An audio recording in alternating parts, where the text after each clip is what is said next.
Oke, halo semuanya. Selamat sore. Ini saya hari ini sebenarnya cuman mau ngetes kamera karena kemarin saya kira atau saya rasakan tuh kamera di malam hari itu low light-nya kurang bagus. Jadi saya setting kamera ini nanti dari sore maghrib sampai malam. Semoga bisa dapat cahaya yang pas.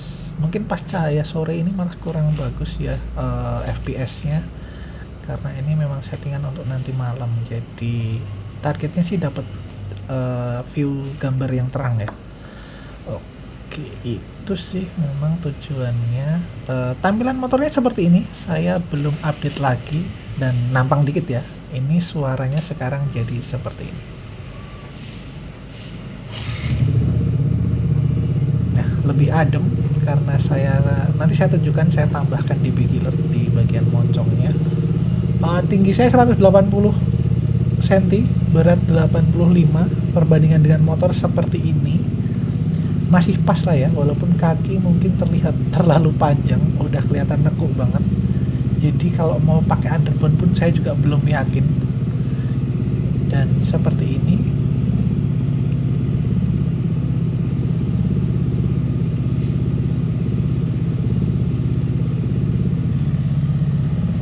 Untuk knalpotnya suaranya jadi kayak gini, lebih lebih adem sih, nggak yang menggelegar keluar karena lubangnya memang saya kecilkan. Kira-kira diameter lubangnya tuh saya kemarin custom 28 mili alias ya sekitar 3 cm aja, nggak sampai 50 mm ya, nggak sampai 5 cm. Itu saya pakai helm dulu. Oke, clear.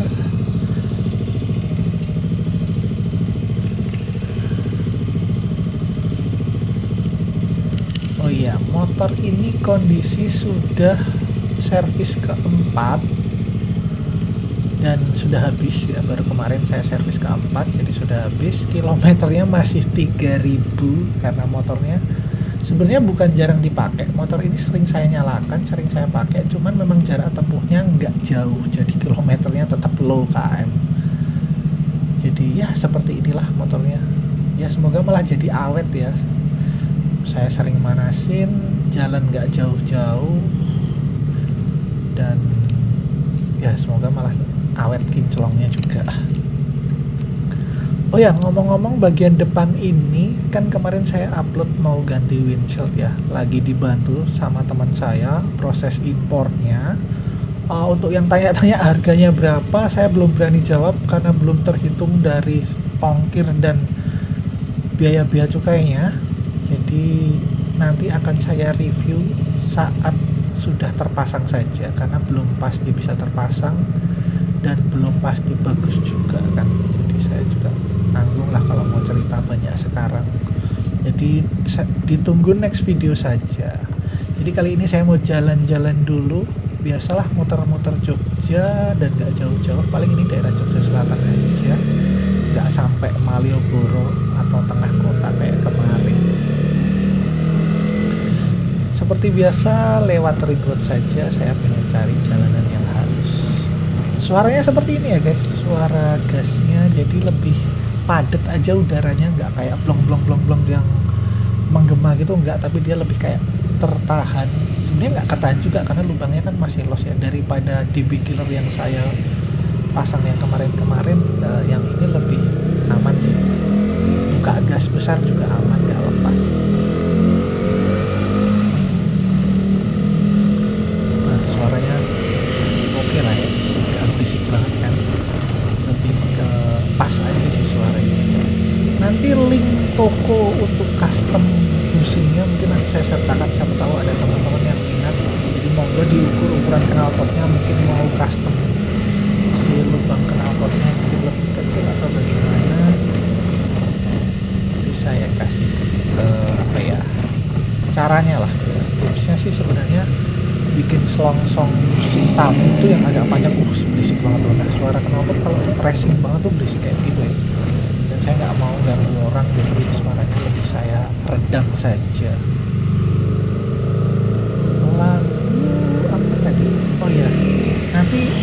tipsnya adalah order seperti busing bentuk tabung gitu, panjangnya ya kira-kira 4 cm lah, 40 mili lah, jadi biar panjang masuk ke dalam, jadi nggak gampang lepas. Dan materialnya baja, jadi bisa berkarat.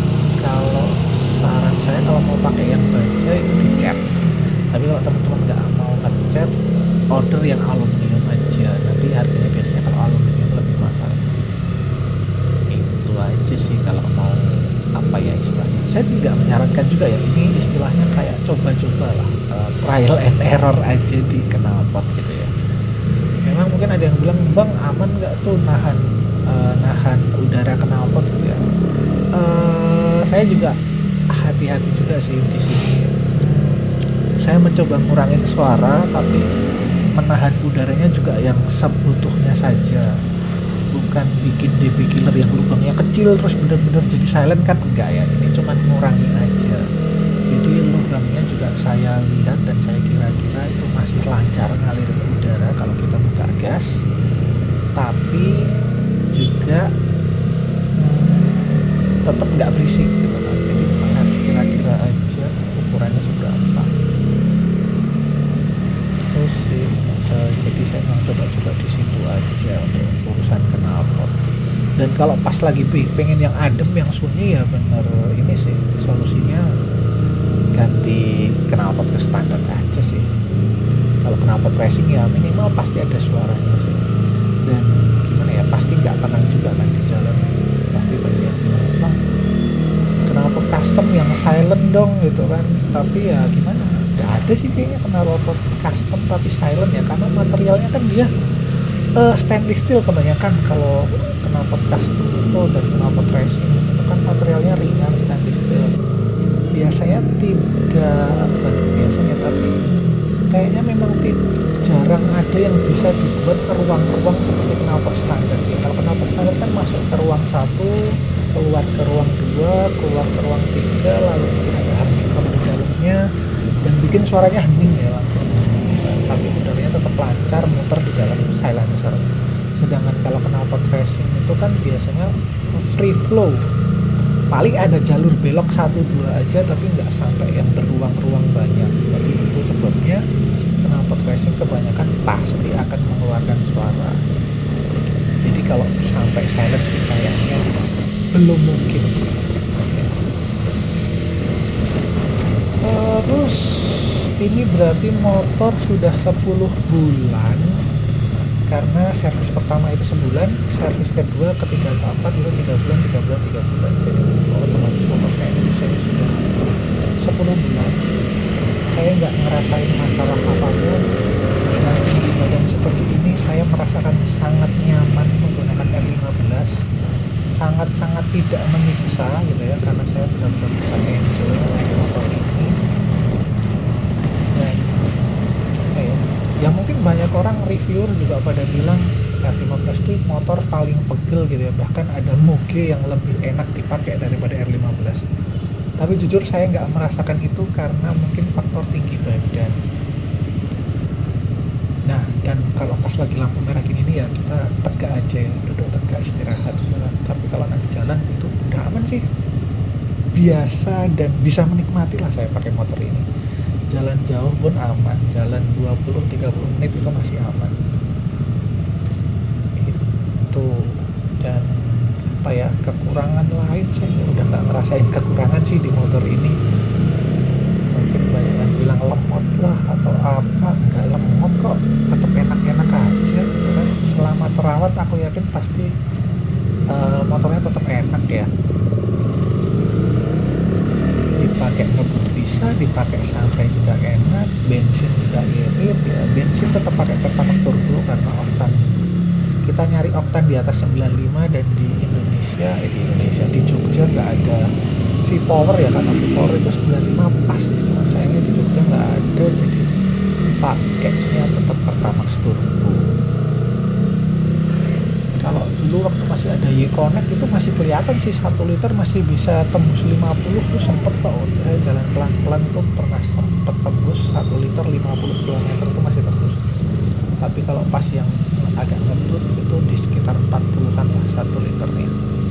Dan Y-Connect-nya ini sudah saya lepas. Kalau teman-teman yang nanti nanya lagi, Bang, Y-Connect dilepas efeknya apa? Nggak ada guys, efeknya cuman nggak bisa connect ke HP aja. Jadi teman-teman yang mungkin ragu, takut-takut karena belum kenal sistem elektroniknya, tenang, Y-Connect itu CCU cuma digunakan sebagai pemancar Bluetooth untuk connect ke HP. Jadi sistem elektroniknya itu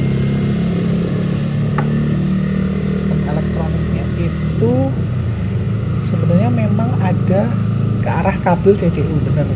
Dia akan ke arah kabel CCU, tapi fungsinya untuk scanning di saat kita di dealer service itu ya. Itu nanti ada scan bagaimana kondisi selama ini digunakan, terus buka tutup gasnya seperti apa gitu. Itu tuh ada pengecekan di dealer. Nah, biasanya kabelnya itu sambungannya disambungkan dengan mesin yang ada di dealer. Cuman kalau Y-Connect-nya ada, berarti itu menjadi pemancar untuk nyambungin data-data itu ke HP. Nah, sebenarnya yang jadi masalah ya si Y-Connect itu, dia mancarin Bluetooth terus tanpa ada on off-nya, dan akhirnya aki yang jadi korban. Ya sebenarnya saya juga nunggu sih ada kebijakan dari Yamaha, atau ya mungkin versi selanjutnya ada update di bagian CCU yang lebih bagus ya. Ya saya nggak bilang CCU-nya Yamaha jelek, cuman mungkin wajar karena CCU ini barang elektronik disuplai oleh mungkin supplier lokal gitu ya. Dan dari Yamaha juga saya yakin testingnya cuman sampling sih, namanya pabrik ya, pasti testingnya sampling dan user jadi mungkin dapat apa ya apes-apesan lah, dapat yang kondisinya mungkin kurang baik si CCU-nya. Ada yang kemarin sampai ada yang di komen saya bikin konten lepas CCU tuh, ada yang komen sampai bilang, Bang, CCU saya udah kebakar, udah konslet. Waduh, sampai separah itu. Nggak tahu histori pemakaiannya gimana, tapi kan ngeri ya kalau ada sampai CCU konslet gitu kan. Belum lagi setelah konslet akinya mati, jadi udah CCU konslet terus akinya harus beli baru gitu kan. Tapi juga ada yang bilang CCU itu bisa klaim garansi, jadi ya mending diklaim garansi kalau sudah pada rusak gitu ya, diklaim garansi, tapi nggak usah dipasang, disimpan saja. Itu sih kalau saran saya soal CCU. Lalu saya tadi mau cerita apa lagi ya? Oh ya, untuk tadi kenapa saya bisa cukup cerita banyak, sebenarnya saya juga ilmunya cuma dapat dari dealer sih ya. Jadi saat servis itu biasanya kita disuruh ke ruang tunggu.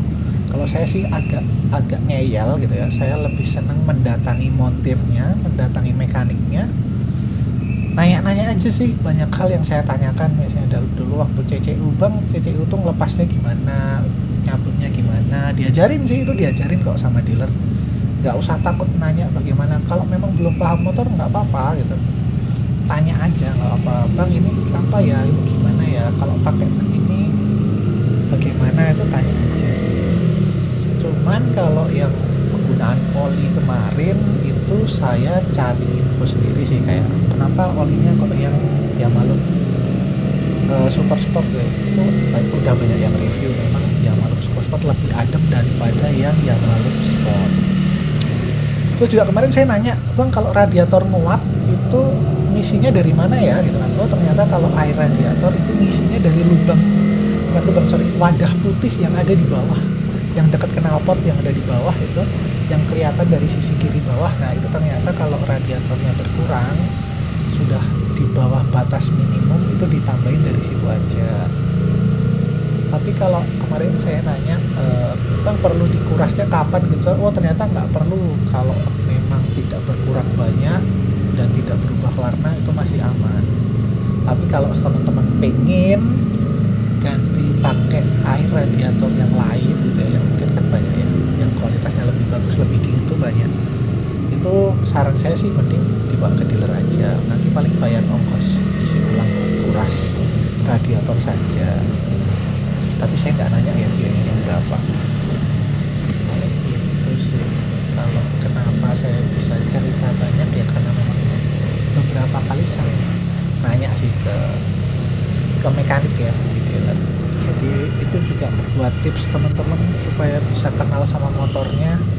Karena dulu saya juga berawal dari apa ya, dulu tuh saya motor pertama itu Jupiter Z tahun 2005, itu saya pakai sampai 2011 dan kecelakaan.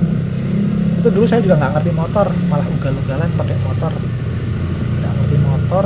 Motor Jupiter Z dulu juga bebek terkencang pada zamannya, itu malah nabrak dan hancur lah gitu kan. Itu saya masih belum sayang motor waktu itu, tapi setelah hancur saya nyesel banget sih. Dan ternyata beruntungnya ibu ada tabungan dan malah menawarkan untuk saya dibelikan motor. Ya dengan senang hati saya menerima, walaupun ya waktu itu ada motor Minerva sih. Waktu itu memang tampilannya sangat menggoda ya di zaman itu, 2010-2011 belum ada motor sport dengan desain yang cukup sangar waktu itu. Kalau kita mau bandingkan, Ninja RR dan CBR harganya di atas 30 juta dan Minerva cuma di 17 juta, dan ibu saya inisiatif mau beliin itu, ya kenapa saya tolak gitu kan, saya terima aja. Dan ternyata kualitasnya memang kurang baik gitu kan, karena ada harga ada rupa. Karena kualitas yang kurang baik itu, saya rajin nanya nih ke mekaniknya Minerva tuh, bang part ini tuh apa, digantinya gimana bang, ini gimana apa. Akhirnya saya ngerti lah dikit-dikit dari sistem kelistrikan, karburator, segala macam. Itu zaman itu saya cukup ngerti.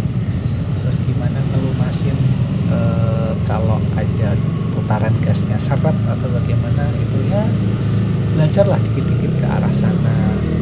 Gimana ngakalin kopling biar ringan, itu juga itu adalah saya nanya-nanya ke sana. Dan mereka juga saat mereka bersihin saya juga tonton sih caranya gimana, bongkarnya gimana, pasangnya gimana. Nah mungkin itu bisa ditiru oleh teman-teman sih. Nanti saat servis mungkin yang agak sulit itu bongkar filter ya, filter udara itu kan nanti sulit ya, dia ada di bawah tangki. Nah teman-teman bisa lihat itu mekaniknya bongkarnya dari mana, apanya dulu yang dibuka gitu kan.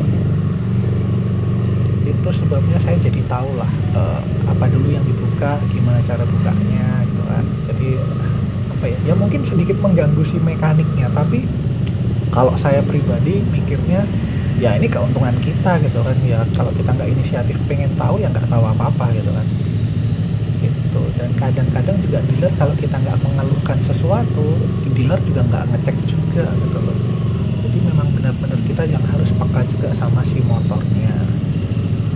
Paling itu ya tips bagaimana supaya bisa lebih kenal sama si motor ya.